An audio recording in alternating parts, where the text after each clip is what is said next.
People want to know how to stop the laziness, and they want to know how to stop the procrastination. The Marines have a saying, everybody wants to go to heaven, but nobody wants to die. And that's just real. At the center of bringing any dream into fruition is self-discipline. Here's the next one, believe in yourself. Yes, you got to believe in God, and you got to believe in the community, and you've got to believe in the possibilities. You've got to believe in the economy. You've got to believe that tomorrow can be better than today. But here's the big one, believe in yourself.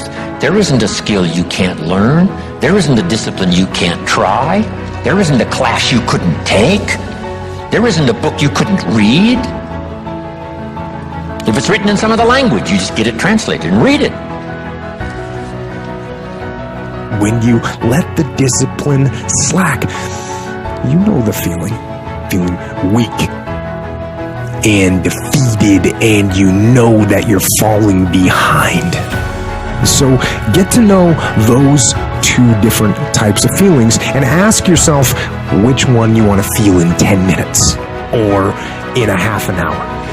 When the thing is done, when the discipline has been implemented, remember what that feels like, and then remember that those minutes and those hours, they turn into weeks and months and years, and holding the line in those critical minutes will put you in an infinitely better place, physically and mentally, if you maintain the discipline. So work through the weakness, fight through the temptation, hold the line. Hold the line, maintain the discipline. It is not easy, but it is worth it, because discipline equals freedom. You know, something as simple as food and eating, it's not about your body as much as it is about your mind. It's getting command of your mind to be able to choose actions that are in your own best interest. Every day, we are choosing that's not in our own best interest, right? So if the world is attacking you and the world wants to fight you and the world's trying to hold you down, so you're going to kick yourself in the balls? So you're going to stop yourself from getting what you dream. Self-discipline is the center of all material success. You cannot win the war against the world if you can't win the war against your own mind. Ask for wisdom. This is communication of the highest source. Ask for wisdom. Ask for wisdom that creates answers. Ask for the wisdom that creates faith, believe things are possible.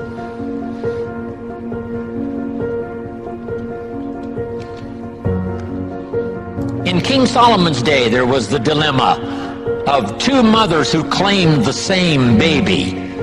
And the question was, whose baby is this? This mother says, it's mine. The other mother says, no, it's mine. Solomon said, bring me the baby. They brought him the baby, and he raised the sword. He said, I'm going to cut this baby in half and give one half to this mother and one half to this mother. And as he raised his sword, sobbingly, the real mother said, no, no, no, don't cut the baby in half. Give it to her, who was not the real mother. Solomon says, now I know who's the real mother. See, that is so wise. And the moment was such drama. But Solomon, the wisest of the wise, knew what to do to settle the deal. Ask for wisdom to deal with the challenges of today and tomorrow, to deal with the challenges your family brings you. Don't wish it was easier, wish you were better. Here's the next one, conserve your time. I must learn to do this. How much time have I got left? Not an unlimited supply. How many of these weekends can I do? Not 1,000, just a few, maybe a handful. Sometimes we get faked out. Bill Bailey says, the average person says, I got 20 more years. No, Bill says you got 20 more times. If you go fishing once a year, you've only got 20 more times to go fishing. Not 20 years. That fakes you out. I got 20 years. No, 20 times. See, that brings it right down to the real stuff. 20 times. How many more seminars like this? Not 1,000. A few. Just a few. So would I mumble and stumble? Would I give you less than my best when I've only got a few more to give? And the answer is no, of course not. If you're a person of some dignity and quality, you wouldn't let that happen. Next,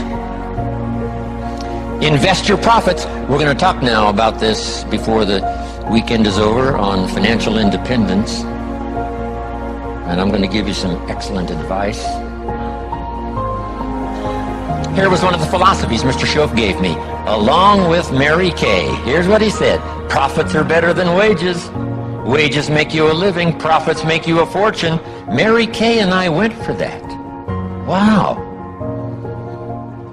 Could we start earning profits while we're making a living? The answer is yes. I went berserk. Here's one now. Protect your family. These are troublesome times. Not that they haven't been troublesome times for 6,000 years. At school, troublesome times. I know a wonderful mother and a wonderful father who had 2 boys. In school, they went 2 different directions, and one became a model citizen and the other one went to jail. Wow. Protect your family as best you can from the hidden dangers, the lurking evil one. Here's the next one. Live with intensity. You might as well turn it up a notch or 2 after this weekend. Why not? Invest more of you in whatever you do. Be a little stronger, be a little wiser. Step up your vitality, contribution. Put everything you've got into everything you do, and then ask for more vitality and more strength and more vigor. More heart, more soul. Next, find your place. This one now is so important. If you just work on a job, find the best place where you can serve well. And sure enough, they'll ask you to occupy a better place. And if you keep doing the job well, the guy says, well, if I had a better job, I'd really pour it on. But I got this lousy job, so I just goof off. See, that's the philosophy of disaster. So you've got a lousy job. Do the very best you can. That's your best way out. Is not to do less than you could, but to do the best you can. With that philosophy, your life can take great leaps forward. Here's a Bible phrase that says, if you work on your gifts, they will make room for you. They'll make a place for you. Here's the next one. Demand integrity from yourself. You can't demand integrity from someone else. Integrity is like loyalty. You can't demand it of someone else. You can only demand it of yourself. Be the best example of loyalty, and you'll get some loyal followers. Be the best example of integrity, and you'll have people surround you that have integrity. Lead the way. Next, welcome the disciplines. Can't give you much better advice than that, because disciplines create the reality. Disciplines build bridges, build cities. Disciplines. A well-disciplined activity creates abundance, creates uniqueness, productivity. Next, fight for what's right. It's a fight we're in. The storyteller says, and there was great war in heaven. Wow, you mean way back there? Yes. 1/3 of the angels conspired. I asked Bill Bailey, how long do you suppose it took 1/3 of these angels to get together? Did they conduct meetings? I don't know. Bailey says the storyteller doesn't say. I said, then we're supposed to use our imagination. I don't know. It does say finally the great war occurred, and the 2/3 prevailed and the 1/3 lost. One of the writers of later scripture, here's what he said: I fought a good fight. See, that's extraordinary to be able to say. I fought for my kids, and I fought for what was right, and I fought for my good health, and I fought to protect my company, and I fought for a good career that would bless my family. I fought a good fight. It's good to fight. The encroachment. Opposites are in conflict, and we're in the middle. And if you want something valuable, you got to fight for it. Then this writer also said, not only have I fought a good fight, and I'll finish with this, and I got a much longer list, but maybe I can cover these at another time.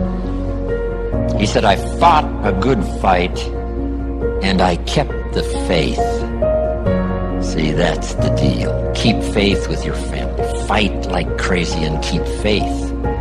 Fight the enemy and keep faith. Fight illness and keep faith. Fight the evil and keep faith.